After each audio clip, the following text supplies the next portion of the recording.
Mesdames et messieurs, bonsoir. La communauté d'agglomération Béziers-Méditerranée et tout le personnel de la médiathèque vous remercie pour votre venue ce soir à la conférence de Michel Fournier sur Béziers 14.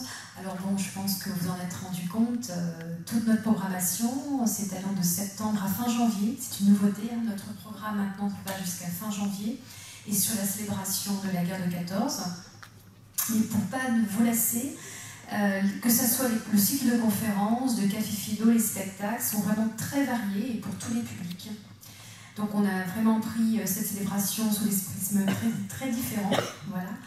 Donc en effet, là on a un aspect local avec Béziers en 14, mais on a bien sûr aussi le point de vue national, avec par exemple la semaine prochaine, nous recevrons Madame Morin-Rotureau pour Française en guerre, et je vous conseille parce que c'est une spécialiste et ça va être vraiment très intéressant. Voilà. Et nous avons un spectacle d'après en fait le récit de Gabriel Chevalier, La Peur. Donc ce spectacle aura lieu ici, il n'y a pas de réservation et c'est à 16h dimanche. Ça sera aussi un très beau spectacle. Voilà. Donc je vous invite bien sûr à parcourir ce programme sous forme papier, mais vous pouvez bien sûr aussi aller sur notre site, Voilà, donc on a le grand plaisir de recevoir Monsieur Fournier. Donc Monsieur Fournier que vous connaissez peut-être parce qu'il sillonne beaucoup les couloirs de la médiathèque, il est toujours en recherche, il a été pendant plus d'une trentaine d'années professeur agrégé au lycée Henri IV, il a eu 2 enfants, voilà, au lycée Henri IV, voilà. Et puis bien sûr, il a beaucoup cherché sur la ville de Béziers, mais il a fait aussi une thèse sur Montpellier. Alors sa période plutôt de prédilection, c'est la période moderne, mais vous verrez qu'il connaît beaucoup de choses sur Béziers. Donc je vous laisse avec Monsieur Fournier et après donc sa conférence, il est prêt donc à recevoir 3 ou 4 questions. Voilà. Merci messieurs. Mesdames, Messieurs, bonsoir. Nous avons passé une petite heure ensemble pour parler de la guerre de 14 à Béziers. En 1914, je me suis borné à la première année de la guerre. Nous le savons, la France aime les anniversaires et les commémorations. On nous le reproche parfois, mais commémorer c'est très fort. Commémorer, ça veut dire se souvenir ensemble. Et je dirais que les uns et les autres, les souvenirs, les commémorations sont précieux pour l'histoire et pour la mémoire. Nous allons donc très simplement parler de ce qui a pu se passer à Béziers dans la guerre de 14, ce qui fait que, chemin faisant, vous verrez que nous abordons bien sûr des questions nationales. On se bat sur la Marne, ce n'est pas étranger à Béziers, bien que ce soit à 200 km. Première idée que je voudrais évoquer devant vous, c'est que représente Béziers en 1914, à la veille de la guerre. Bon, j'ai pris des choses très simples. La population, 51 000 habitants. C'est 3 fois plus qu'en 1815. Donc, en un siècle, la population biterroise a triplé, même un peu plus. C'est le résultat de la prospérité viticole, c'est le résultat aussi de l'urbanisation générale qui se produit, pas seulement à Béziers, mais dans toute la France. Que représente Béziers sur le plan économique?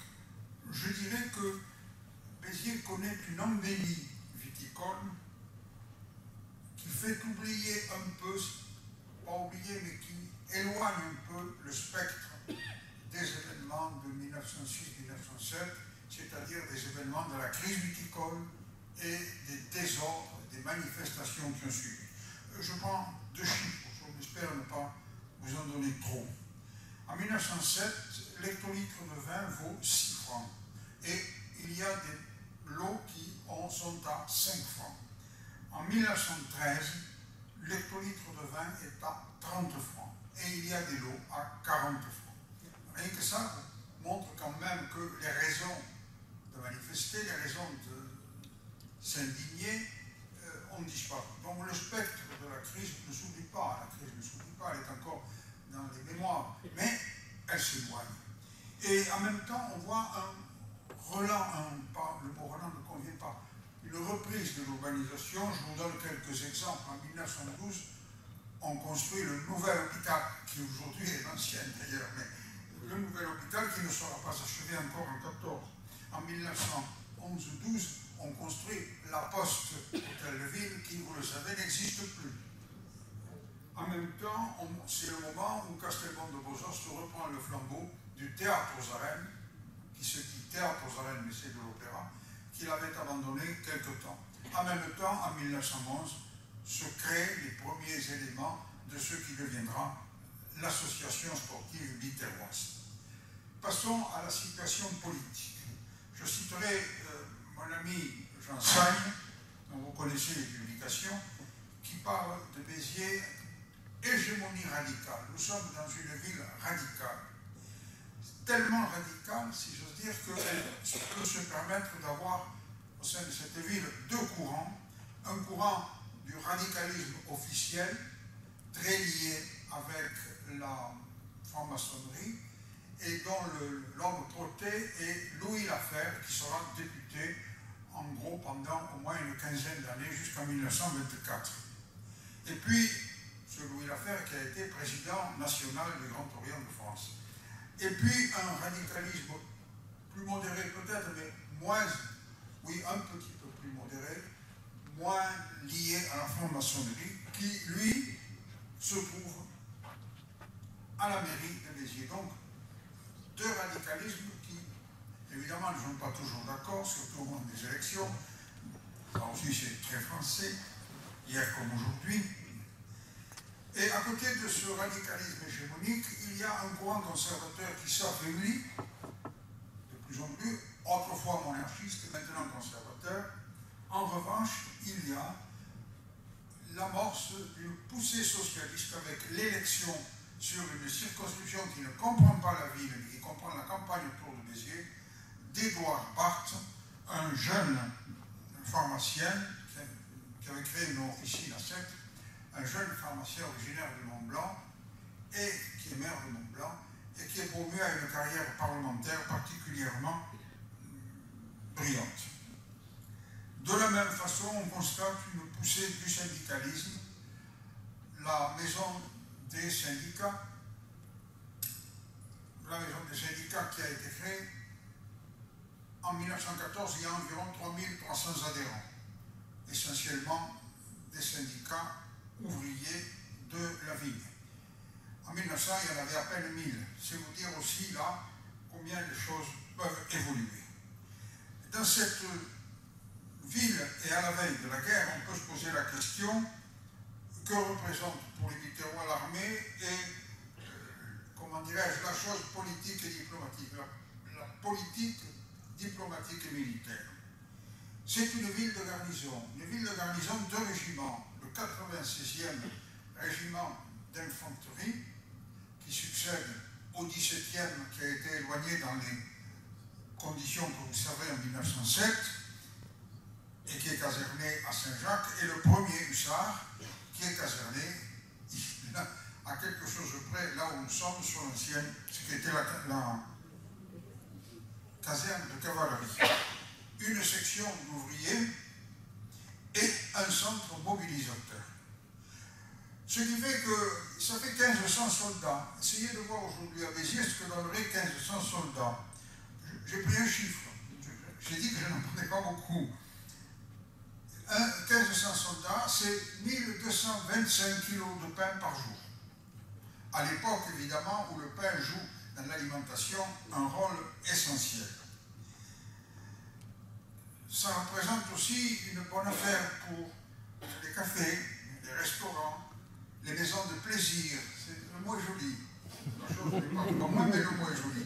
Les maisons de plaisir et les locations d'appartements pour les officiers. Donc, aussi, on peut dire que ces régiments, leur présence, en particulier les musiques régimentaires qui se produisent sur le kiosque à musique de la place de la Citadelle, éloignent, font oublier aussi aux Biterrois la présence un peu rude des régiments de cavalerie venus de Lyon ou de Clermont-Ferrand ou de Brive-la-Gaillarde au moment des événements de Sète, amenés là par Clémenceau. Et alors, quelle est leur opinion à ces gens? Est-ce qu'on peut avoir une idée de leur opinion? J'ai pris 3 ou 4 critères sur la situation militaire et internationale. Le premier critère, c'est en 1912-13, la discussion de la loi de 3 ans. De quoi s'agit-il? Je suppose que vous le savez, je le rappelle. Compte tenu de la différence de population entre la France et l'Allemagne, pour avoir le même nombre de soldats sous les armes en cas de conflit, il fallait, comme nous étions les Français, en gros 1 tiers de moins que les Allemands, il fallait que le service militaire cessât d'être à 2 ans et était porté à 3 ans. Bien, il ne semble pas que cette loi ait été votée, parce qu'elle convenait à la majorité radicale, elle convenait aux conservateurs, et simplement, il y a un certain nombre de radicaux, et surtout les socialistes, qui à cette époque-là n'étaient pas très nombreux à la Chambre des députés, qui ont voté contre. Eh bien, à Béziers, Barthes, le député, a voté contre parce qu'il était dans la ligne de Jaurès. Jaurès qui souhaitait qu'il y ait une armée, mais qu'elle soit une armée de citoyens et qu'elle soit essentiellement défensive, alors que l'autre député, Louis Laffer, bien sûr, a voté pour. Et il ne semble pas qu'il y ait eu à Béziers, au moins dans les journaux, beaucoup de polémiques à ce sujet. Deuxième exemple, c'est une citation de Laure Moulin, je m'empresse de le dire, une citation de son livre qui a paru bien après la guerre de 14, puisque c'est le livre qu'elle a fait paraître après la mort de Jean. Nous, les jeunes, qui avons été nourris des récits de la guerre de 70, nous espérions reprendre l'Alsace et la Lorraine aux Allemands. Donc déjà, vous voyez, elle se situe par rapport à ce qu'elle était en 1913. Elle devait avoir en 1913 une petite vingtaine d'années. Et déjà, elle pensait qu'il faudrait tôt ou tard reprendre l'Alsace et la Lorraine. J'ai trouvé dans un travail personnel sur un soldat du Bas-Minervois, une commune du Bas-Minervois à la frontière de l'Aude et de l'Hérault, cette phrase d'un soldat qui était pacifique, voire pacifiste. C'était tellement pacifique que quand il a réussi, après 2 ans de guerre, puisqu'il était mobilisé pour la guerre de 70, à se faire remplacer, comme on faisait alors, en payant un remplaçant. Il dit cependant ceci: il y a la nécessité de venger cette défaite, celle de 70, et de conduire la revanche. Donc en 72, il écrit: il faut conduire la revanche. Il y a aussi, j'ai trouvé ça, c'est par hasard, je ne m'attendais pas à trouver ça, un article du journal L'Éclair, du 6 novembre 1912. Je vous le lis. Le journal L'Éclair, qui est un journal à l'origine monarchiste et catholique. Un journal, comme nous dirions simplement aujourd'hui, un journal de droite. L'Allemagne a créé une division navale de la Méditerranée. 6 cuirassiers de 34 000 tonnes et 2250 hommes d'équipage, en accord avec l'Autriche et l'Italie dans le cadre de la Triple Alliance, qu'on appelle parfois la Triplice. Le péril, j'insiste sur le mot, le péril. Donc en 1912, le journal écrit: il y a un péril. Le péril était continental et maritime au nord, puisque les Allemands, nous avions une frontière et puis ils avaient un débouché sur la mer du Nord. Maintenant, il est continental et maritime au nord et au sud. Au sud, puisqu'il y aura une flotte allemande en Méditerranée. Cette information se rattachait, certains du Termois, aux crises franco-allemandes depuis 20 ans. Il y a eu des petits problèmes de frontières, il y a eu des problèmes coloniaux à propos du Maroc. Donc il y a toujours une espèce d'effervescence entre les positions françaises et les positions allemandes. Et d'ailleurs, aussi, tout cela nourrit cette méfiance que l'on n'appelle pas vis-à-vis de ceux qu'on n'appelle pas, les Allemands, mais les Prussiens. J'avais une grand-mère qui était née en 1877, donc il n'avait pas connu la guerre de 70, mais quand elle parlait des Allemands, elle disait les Prussiens. Les Allemands le connaissaient. Voilà donc dans quelles conditions démographiques, économiques et d'opinion va éclater la guerre de 14. Alors, nous arrivons au deuxième point, la guerre, donc la crise de 14, la déclaration de guerre et la mobilisation. 3 choses importante. Je me suis basé sur le journal L'Éclair. Pourquoi? Comment, parce que je me suis posé la question, comment les Biterrois ont-ils connu la crise? Comment ont-ils connu la mobilisation? Avant de la vivre, il faut la connaître.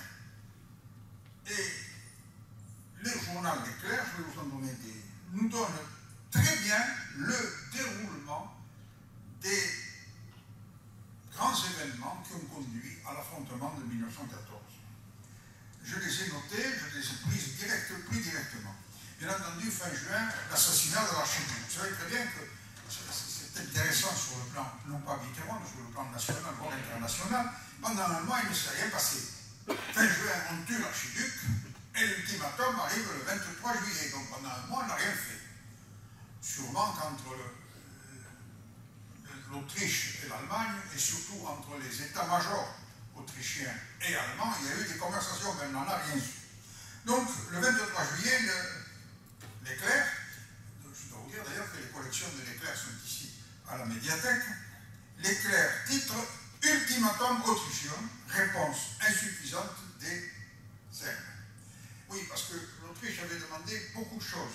La poursuite des assassins, une indemnisation, parce que les assassins étaient d'origine serbe, une indemnisation, et surtout la possibilité pour la police autrichienne d'aller enquêter en Serbie. Des événements très récents, que je me rappelle que pour vous montrer la comparaison, montrent bien que la France n'a pas demandé à l'Algérie d'aller enquêter en Algérie sur des événements que vous savez. Un État normalement constitué ne peut pas supporter qu'un autre État vienne enquêter chez lui. Bon. Et nous arrivons au lendemain, 27 juillet, quelques jours après, un titre « Aurons-nous la guerre ?» Et on s'aperçoit qu'il y a déjà les premières précautions, on mobilise subrepticement, on ne mobilise que partiellement, et on arrive au lendemain, « Avons-nous la guerre ?» Donc le titre est accrocheur. Non pas la télévision, non pas le cinéma, le journal. Et là, il est bien informé parce qu'il dit quelques tentatives de médiation. Effectivement, deux États, surtout l'Italie et l'Angleterre, ont essayé d'accorder les points de vue et de faire une conférence internationale qui dispenserait d'aller à l'acte, c'est-à-dire à la guerre. Le 29 juillet, c'est encore plus grave, titre « Le conflit s'étendra-t-il » Donc vous voyez, par gradation successive, comme quand on monte l'escalier, on arrivera au conflit. S'étendra-t-il à l'Europe entière? Mobilisation partielle russe. Guerre officiellement déclarée entre l'Autriche et la Serbie. 30 juillet, comme pour confirmer ça, le lendemain, la Russie soutient la Serbie contre l'Autriche. En deux mots, pourquoi la Russie soutient-elle l'Autriche? Parce que ce sont des frères slaves, ce sont des frères orthodoxes. Deux raisons de soutenir le petit frère slave et orthodoxe. 50 ans plus tard, on soutient le petit frère slave, orthodoxe et communiste. Mais si vous voulez, l'attitude est globalement la même. 31 juillet, encore une grande situation alarmante. Quand il y a l'alarme, c'est grave.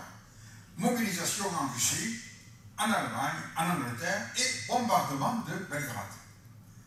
Je peux vous dire que c'est d'autant plus facile de bombarder Belgrade que entre l'Autriche et la Serbie, il n'y a qu'un fleuve, il n'y a que le fleuve et qu'une rive est serbe et une rive autrichienne. Et là, il y a Belgrade. Donc c'est très facile sur le plan militaire. 1er août, situation très grave. On passe de l'alarme à la situation très grave. Mobilisation générale en Russie et en Allemagne. Et mobilisation française et allemande.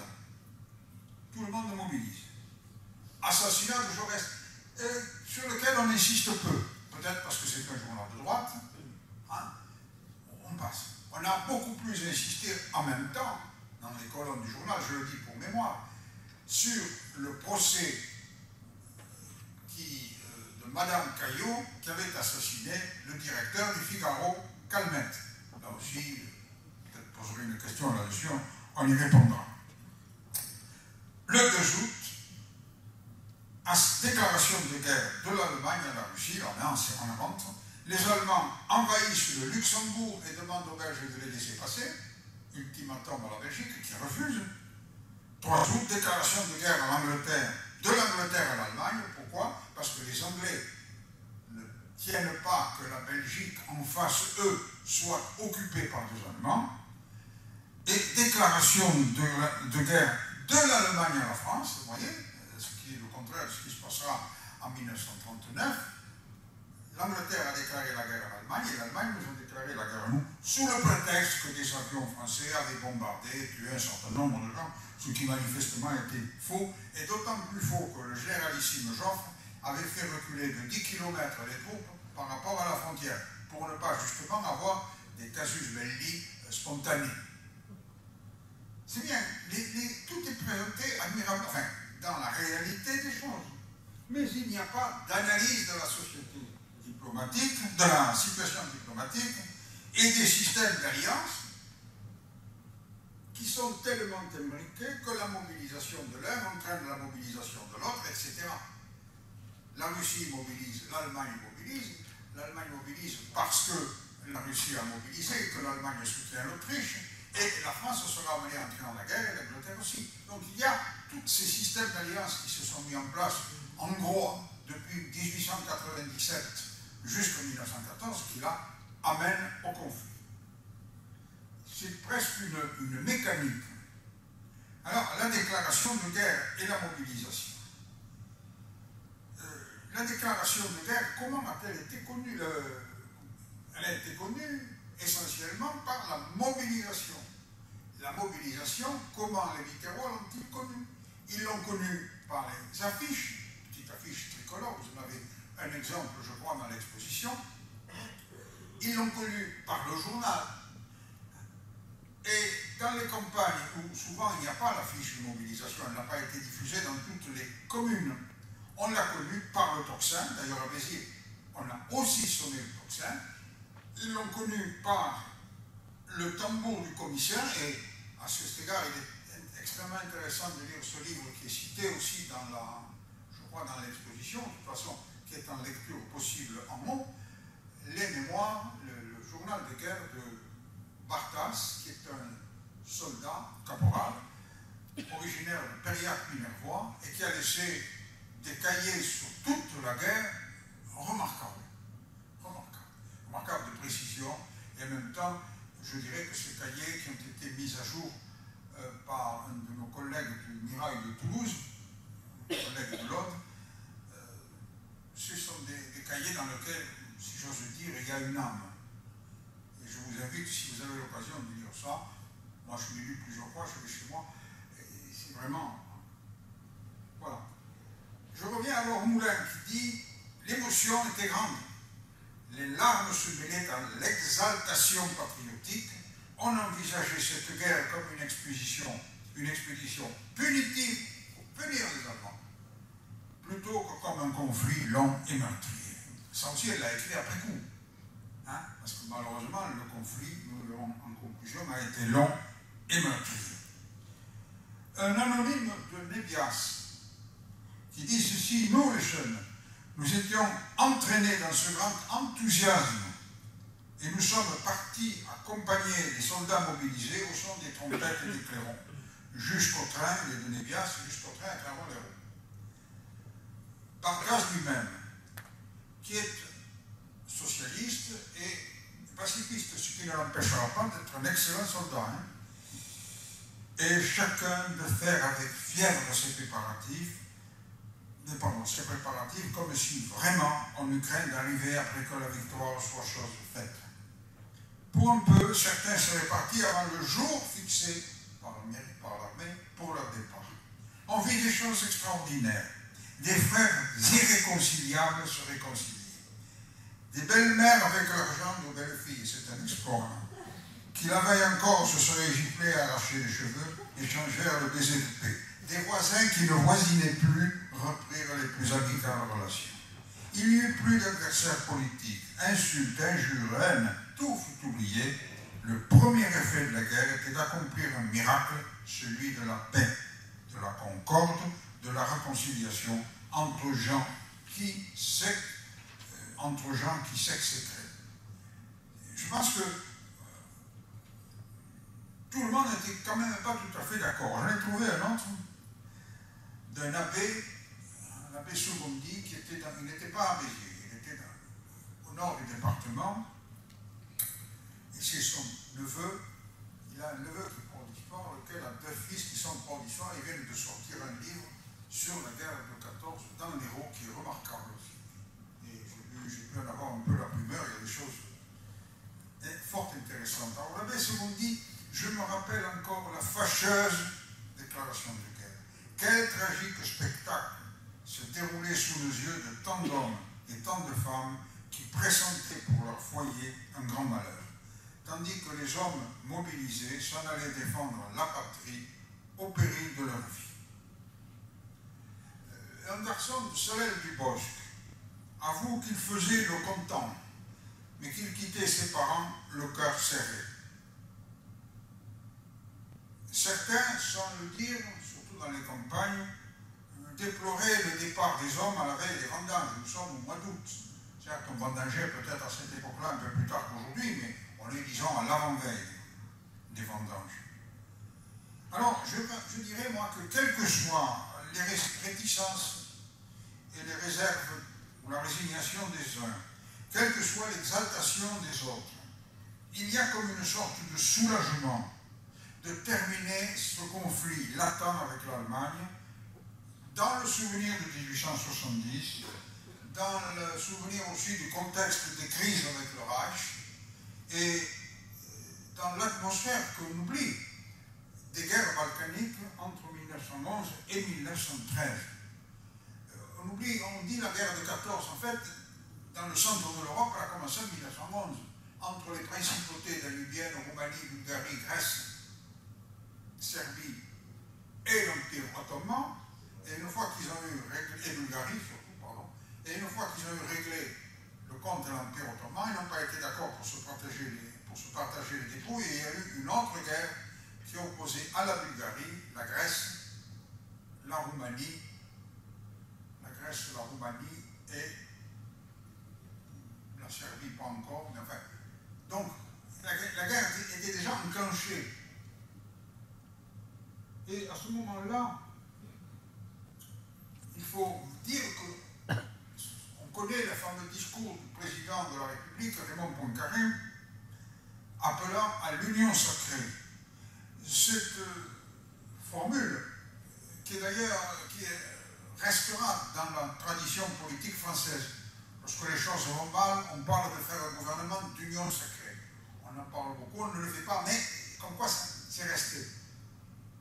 À cette union sacrée voulue par le président de la République, le Conseil général de l'Hérault répond « Tous les cœurs sont groupés sous le même drapeau, comme le sont toutes les armes françaises, et de nos poitrines résolues monte un seul cri, vive la France ». Alors, c'est vrai que c'est une littérature un peu glorieuse qui a un peu disparu, mais essayez de voir la mentalité il y a 100 ans. La municipalité de Béziers, le texte aussi est dans l'exposition de la médiathèque. La municipalité adresse à la population ses félicitations pour le calme, la dignité et le sang-froid avec lesquels ont été accueillis l'ordre de mobilisation générale et la nouvelle des hostilités. Autrement dit, les responsables municipaux ont presque l'impression de tempérer cette espèce d'exaltation. Je me permets de vous le redire, le calme, la dignité et le sang-froid. On ne va pas parler de prendre le fusil et de partir tout de suite. L'élan et l'entrain patriotique qui se manifestent de tous côtés sont de nature à nous inspirer la confiance.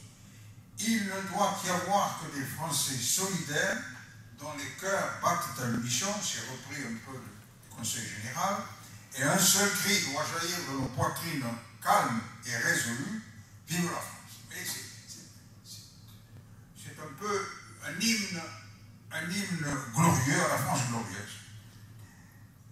Le Parti socialiste, qui n'était pas constitué de façon aussi nette qu'aujourd'hui, si tant est qu'il le soit encore, mais enfin, Le Parti socialiste dit ceci, et qui était plutôt pacifiste.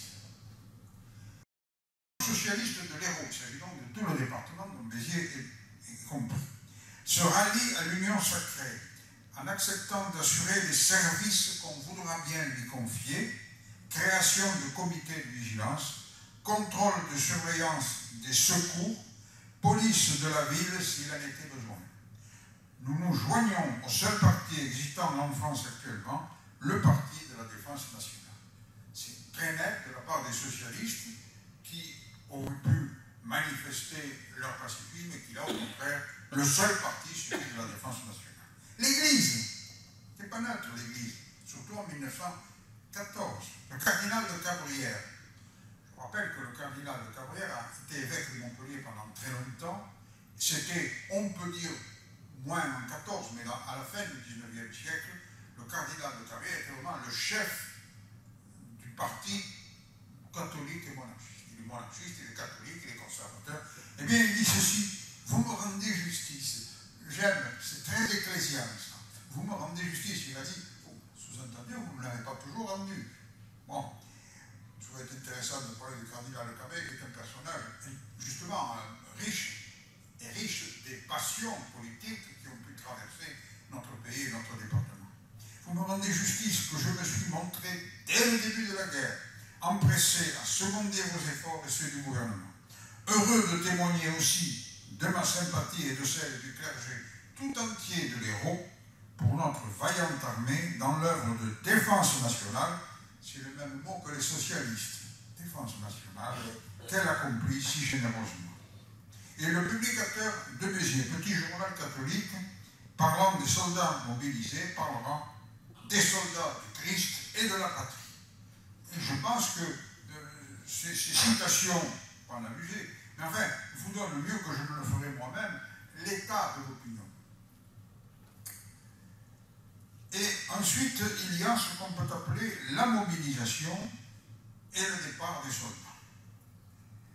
La mobilisation s'est accomplie a été parfaite. La mobilisation et la mise en place des troupes à l'échelon national a été bien faite, parfaite, en utilisant largement le chemin de fer, ce qui n'avait pas été le cas en 1870. Il faut dire que depuis 45 ans, on avait eu le temps de progresser, mais quand même. Alors, le départ des soldats, c'est important parce que c'est l'acte décisif. D'abord parce qu'il concerne beaucoup d'hommes, je vais le dire, en particulier pour un centre mobilisateur comme Béziers. Qu'est-ce que c'est qu'un centre mobilisateur? C'est un centre qui reçoit des soldats et qui les affecte à un certain nombre de régiments. Alors, outre dans le centre mobilisateur de Béziers, outre qu'il alimente le 96e d'infanterie et le 1er hussard, alimente aussi les 15e, 81e, 121e et 143e régiments d'infanterie situés hors de Béziers, bien entendu. Et en même temps, c'est une précision que je vous dois, il est vrai que sous les drapeaux, étant donné la loi de 3 ans, les classes 11, 12 et 13 sont sous les armes. Donc on va mobiliser les gens jusqu'à 24 ans au-delà de la classe 1911. Donc il y a aussi la mobilisation des actifs. Il y a 4 mobilisations. Ceux qui sont sous les armes, ils n'ont pas besoin d'être mobilisés, ils y sont. Les actifs entre 24 ans et 20 ans. Bon. Ensuite, la réserve entre 24 et 33 ans. Et au-delà, à partir de 33 jusqu'à 39 ans, ce que l'on appelle les territoriaux. C'est-à-dire, moi j'avais un grand-père qui a été territorial, les gens qui ne vont pas combattre, mais qui vont creuser des tranchées, arranger des routes, construire, etc., dans des hôpitaux. Donc c'est une mobilisation massive. Alors les gares, c'est important, les gares et la gare de Béziers deviennent, dans cette affaire de mobilisation et de départ, le point de rassemblement, le point de mire d'un grand nombre de gens, les soldats, à quelques régiments qu'ils appartiennent, et ceux qui vont les accompagner, les familles, les amis, les parents, les curieux, tout ça fait une masse de gens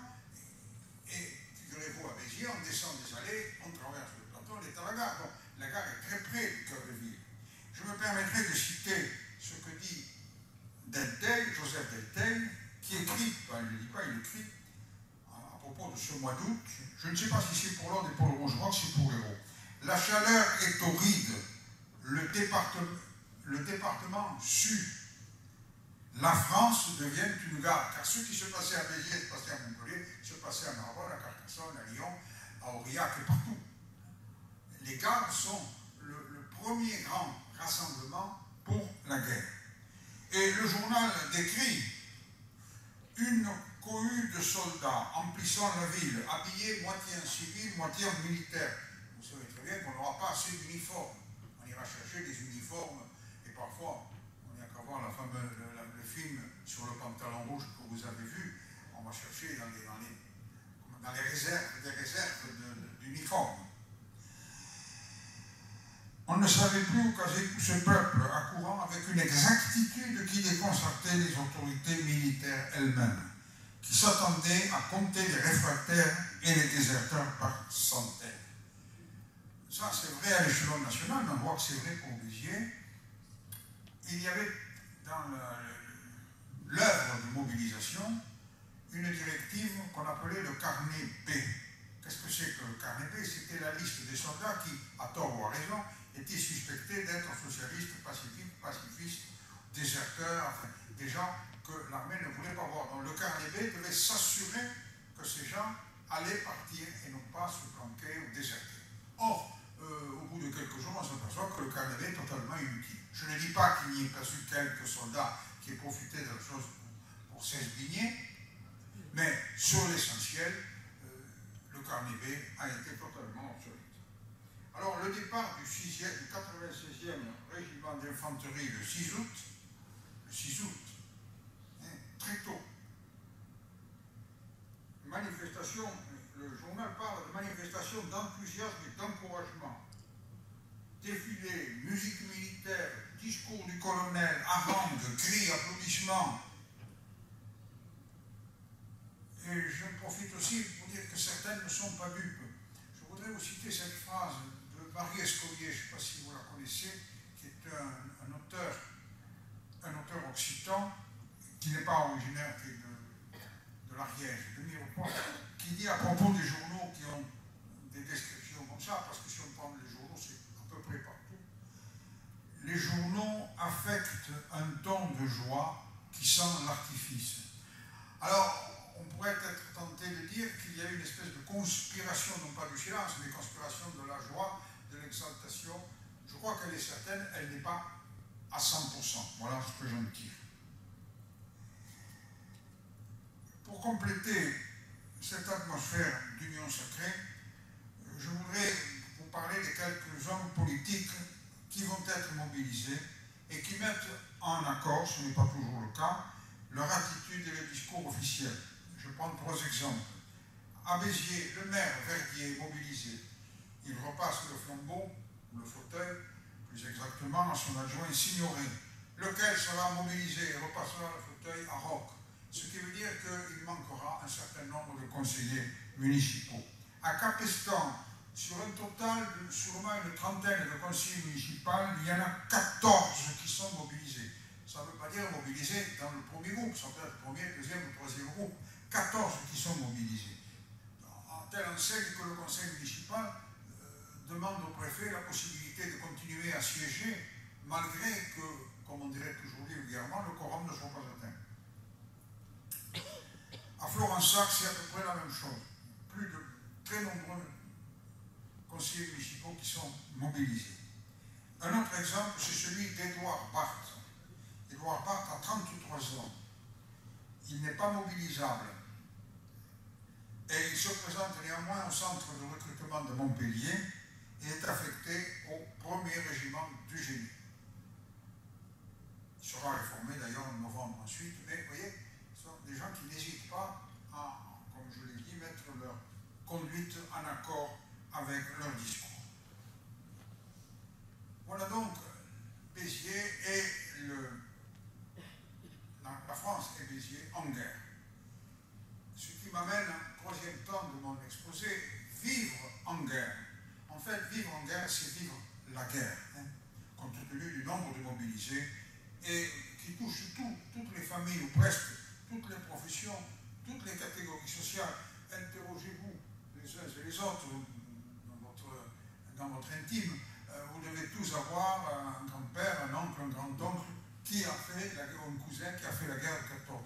Quelle est la famille qui n'a pas eu de combattants au front et parfois malheureusement de victimes? La première chose, je crois, c'est savoir. Nous sommes à Béziers, mais beaucoup d'hommes sont partis, tout est un peu désorganisé. Savoir. Savoir quoi? Savoir. Être informé d'abord sur la guerre et sur les événements militaires. Ah, il y a bien sûr le communiqué officiel. Tous les jours, il y a le communiqué officiel. Comme il y a le communiqué anglais, le communiqué belge, le communiqué russe, le communiqué allemand, autrichien, etc. Qui est affiché dans plusieurs endroits de la ville, à la mairie, au faubourg, à l'hôpital, sur les allées au théâtre, et je crois au marché au bois. Et ce communiqué, bien entendu, est repris par les journaux. J'ai pris l'exemple de la bataille de la Marne, qui se déroule du 6 au 14 septembre 1914, et le compte rendu qu'ont fait les clercs à partir du communiqué. 8 septembre, 7-8 septembre, une nouvelle bataille est engagée. Donc on sait qu'il y a une nouvelle bataille. Jusqu'à présent, on ne savait pas. Si, il y a eu pas échauffourées, mais quelques rencontres, en particulier en Belgique, à Mons et à Charleroi. Il y a eu un essai de la France de s'emparer des départements alsaciens, qui étaient allemands depuis 1870. Dans les deux cas, ça a été un échec à peu près total. À peu près. 10 septembre, nos armées continuent d'avancer. Dans cette bataille, nos armées avancent. Pas les Allemands qui avancent, c'est nous. Bien. 12 septembre, c'est la bataille de la Marne et la bataille sur la Marne. Ce qui n'est pas tout à fait exact, mais enfin. 14 septembre, c'est la phrase la plus importante, la droite allemande. Ah, figurez-vous, je ne peux pas prendre une carte, ça aurait été mieux. La droite allemande, il s'agit de la première armée du général von Kluck, est repoussée. Le centre, la deuxième et troisième armée de von Bülow et von Hausen sont obligés de reculer pour se mettre au niveau de l'armée de von Kluck et se retirent. C'est vrai, en deux mots, les Allemands ont fait un large, comme on dit en rugby, ils sont allés passer par les ailes, vous voyez, ils font un large mouvement tournant qui, partant de Spa, devait passer la Somme, déboucher sur la Seine, et puis encercler Paris. C'était parfait.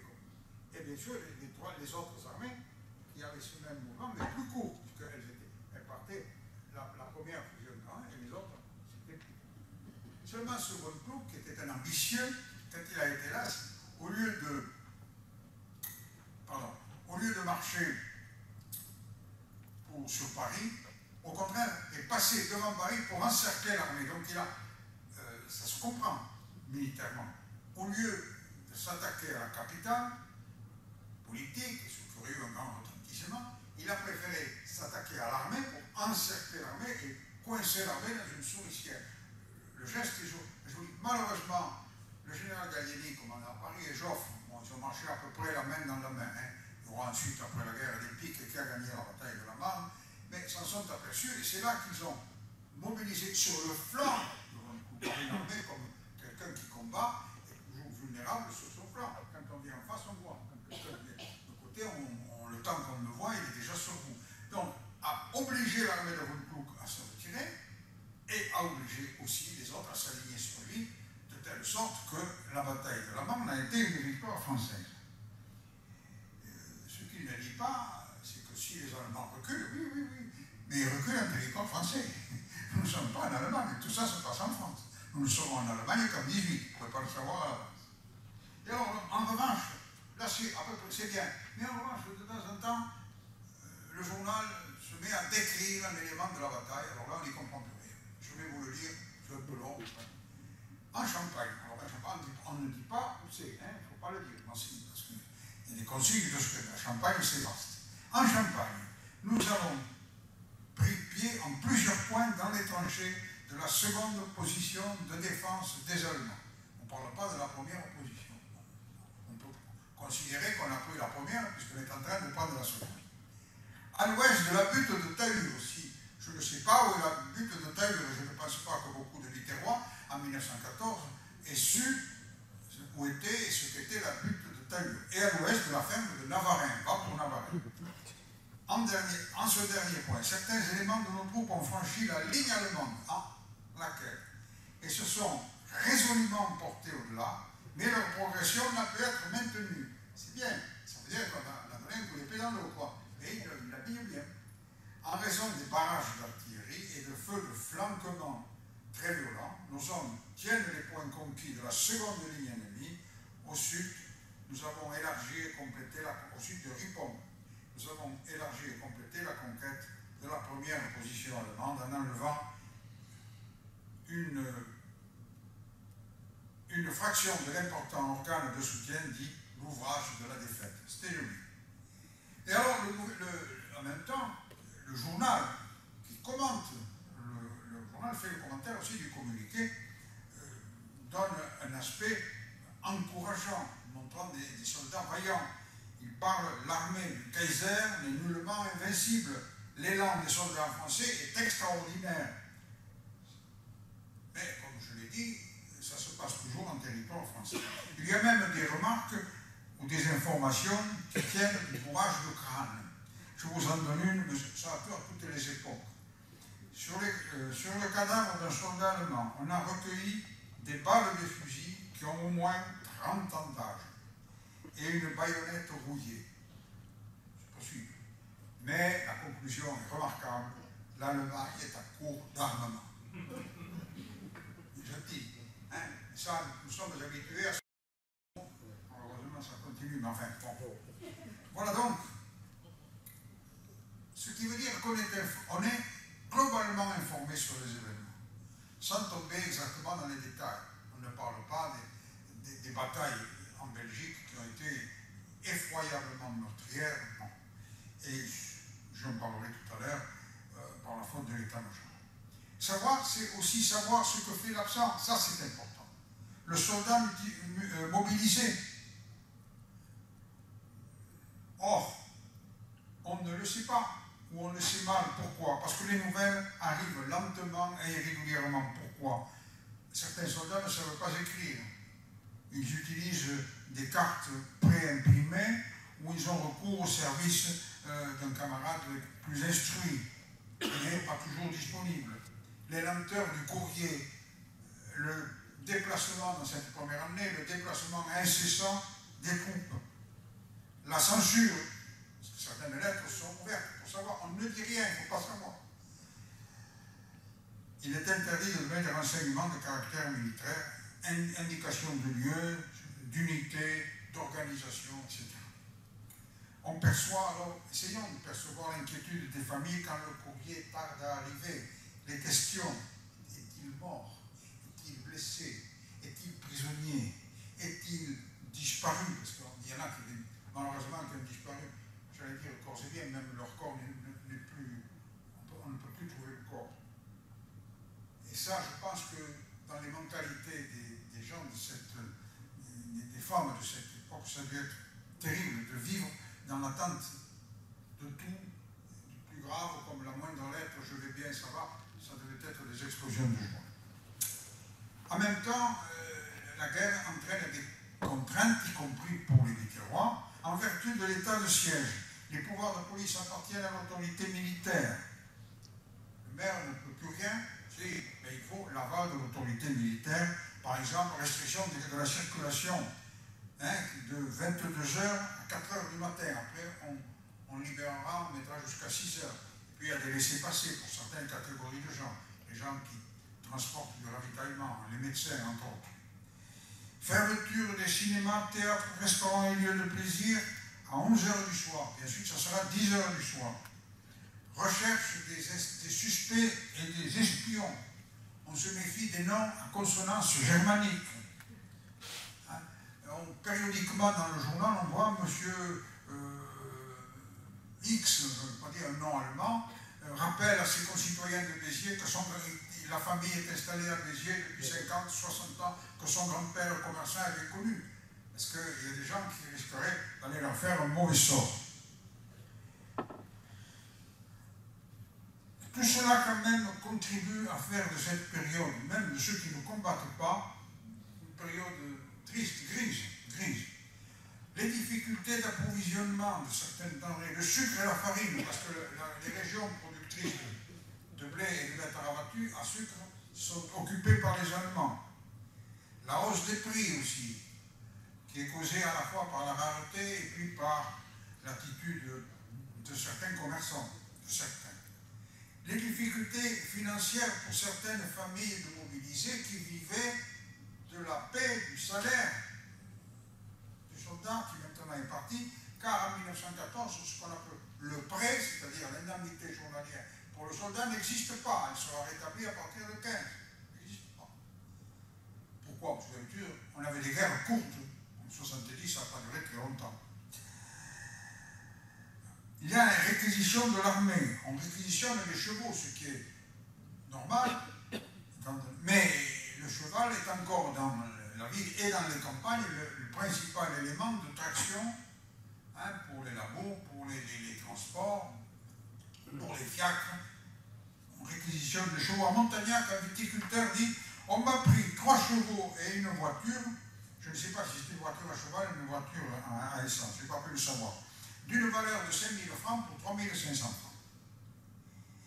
Et ensuite aussi l'absence des hommes jeunes en pleine activité professionnelle, quelle que soit leur profession. Difficulté pour les familles de viticulteurs. À la veille des vendanges, je l'ai déjà dit.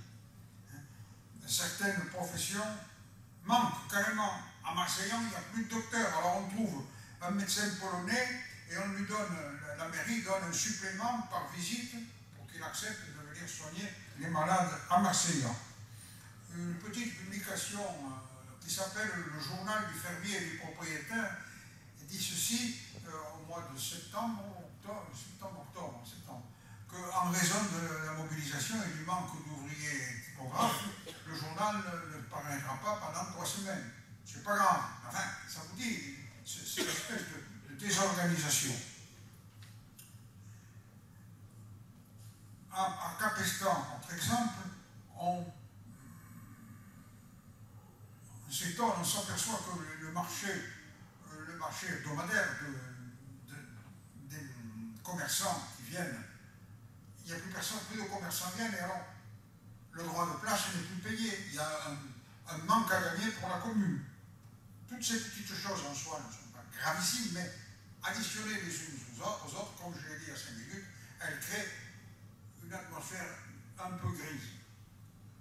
Alors au milieu de ces difficultés, les communes prennent en compte les difficultés de la population. Et là, je prends l'exemple de Béziers, un peu vite, parce que je suis en train de dépasser mon heure.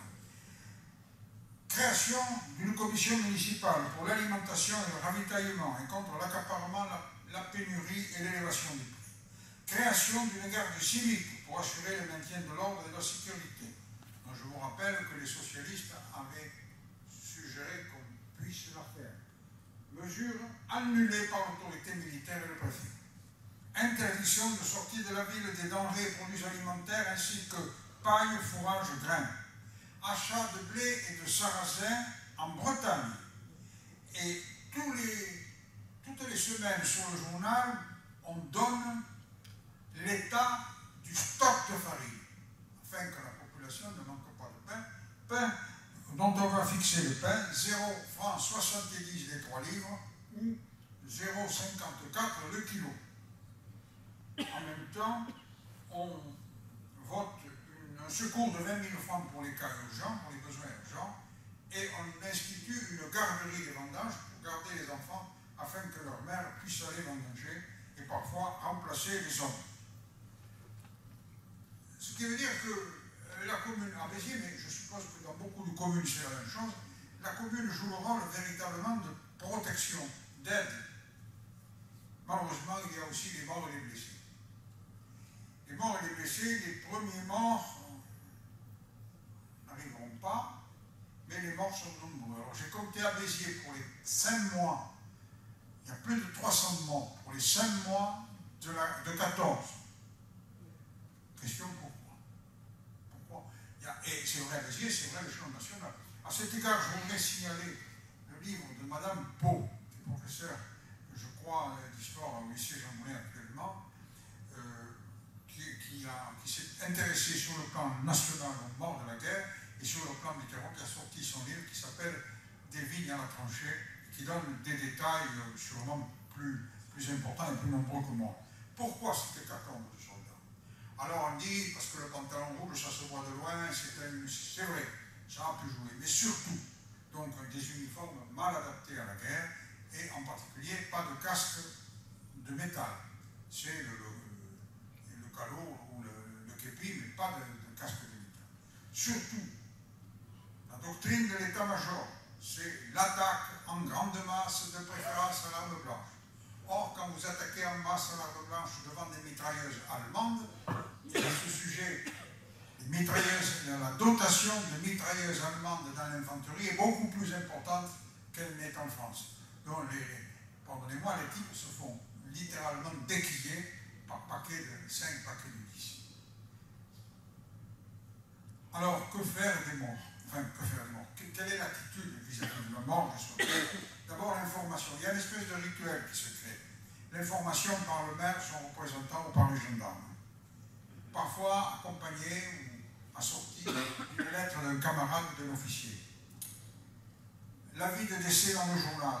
Je regardais dans l'éclair, il y en a 2, 3, 4 par jour, presque. Des jours, il n'y en a pas, mais enfin, c'est ça.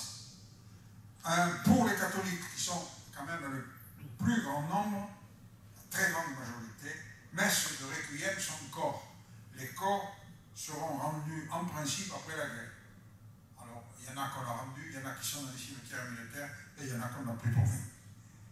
Souvent, installation dans les familles. Moi, j'en ai connu une vieille fille comme ça qui n'a pas pu se marier parce que son fiancé était mort à la guerre. On a souvent une espèce de culte domestique, de culte familial, la photo, les lettres, les souvenirs, la décoration. J'ajoute qu'en 1914, il y a la mention mort pour la France n'existe pas, la croix de guerre n'existe pas, le diplôme d'honneur n'existe pas, le monument aux morts n'existe pas. C'est pendant la guerre et surtout à la fin de la guerre qu'on va mettre en œuvre tout ce que je viens de dire pour distinguer les soldats qui se sont combattus. Et pensons aux veuves de guerre, aux orphelins de guerre, aux ascendants qui immédiatement n'auront rien. Et c'est à partir des années 20 qu'il y aura une retraite pour les veuves, pour les orphelins, les orphelins auront des avantages, même pour les ascendants. Moi j'avais une arrière-grand-mère qui est morte à 100 ans et qui a touché sa pension d'ascendant d'un de ses fils qui était mort en 1918. C'est comme ça. Et pensez aussi aux difficultés familiales quand le père est absent et qu'il y a des adolescents ou des adolescentes qu'il faut élever. Les blessés aussi, les littéraires vont les voir. Ils vont voir la guerre à travers les blessés. Le premier convoi de blessés arrive le 6 septembre 1914, comme dans beaucoup de communes. La ville va là aussi accélérer les travaux pour terminer l'hôpital, il ne terminera pas, mais pour aller plus vite, pour créer des salles, et on va créer des hôpitaux secondaires dans les établissements scolaires. Le collège Henri IV, Fonserane, le Sacré-Cœur recevront des soldats. C'est là que les Biterrois verront le spectacle de la guerre et pas nécessairement dans ce qui est le plus attractif, vous le comprenez. Et puis, comme pour contribuer, les actes de générosité. Alors là, je ne vais pas rentrer trop dans les détails, mais simplement le don du vin. Le maire Verdier, nous venons aujourd'hui parmi nos compatriotes donner du vin pour nos soldats, et il dit que ce serait bon qu'on en donne 1% de la récolte. Bien. C'est une générosité un peu intéressée, hein, parce que d'une part, ça va permettre de créer chez les soldats le réflexe vinicole, hein, un quart de vin pour le poilu, ça durera jusqu'à la fin du service militaire, parce que ce sera le vin. Mais d'autre part, ça permet de résorber les excédents. Souscription des bons de la défense nationale, on signale en particulier le baron de Sarré qui a souscrit 6 bons de 5 000 francs, c'est-à-dire 300 000 francs, qui est une somme colossale en 1914.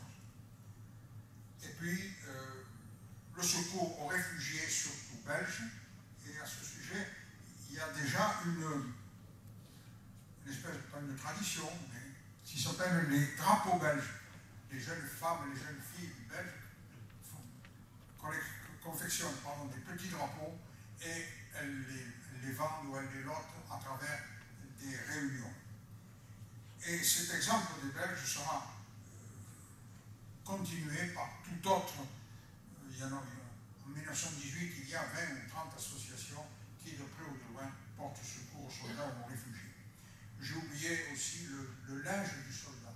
Les gens qui donnent du linge, alors ce sont des cachemets, des tricots, des pullovers, je ne sais pas si le mot pullover existait, des tricots, des couvertures, pour que ces soldats n'aient pas. Je voudrais conclure très vite en m'excusant auprès de vous de la longueur de mon propos. Bien sûr, il ne s'agit que de la première année de guerre, même une demi-année. Mais à travers cette première année de guerre, on voit déjà un prélude de ce qui se passera plus tard. Alors que beaucoup, y compris les militaires, pensaient à une guerre courte.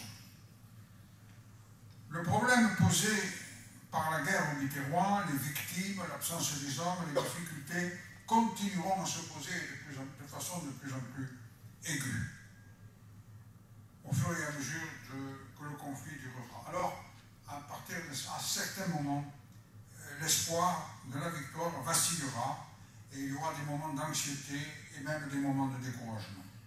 On entrevoit cependant déjà les changements qui vont intervenir dans la société. Le déséquilibre démographique avec l'absence et puis la mort des hommes, le rôle accru des femmes dans le travail, la direction des familles, la gestion des patrimoines. Donc finalement une étape importante dans leur émancipation. En fin d'année 1914, on sent déjà une atmosphère plus lourde que 3 ou 4 mois plus tôt. Comme le déclarera la municipalité, les deuils s'ajoutent aux deuils dans notre cité. À l'heure actuelle, nous avons eu la pénible mission de notifier officiellement la mort héroïque de 70 de nos concitoyens pour les seuls mois d'août et de septembre. Et malheureusement, ce ne seront pas les derniers. Je vous remercie.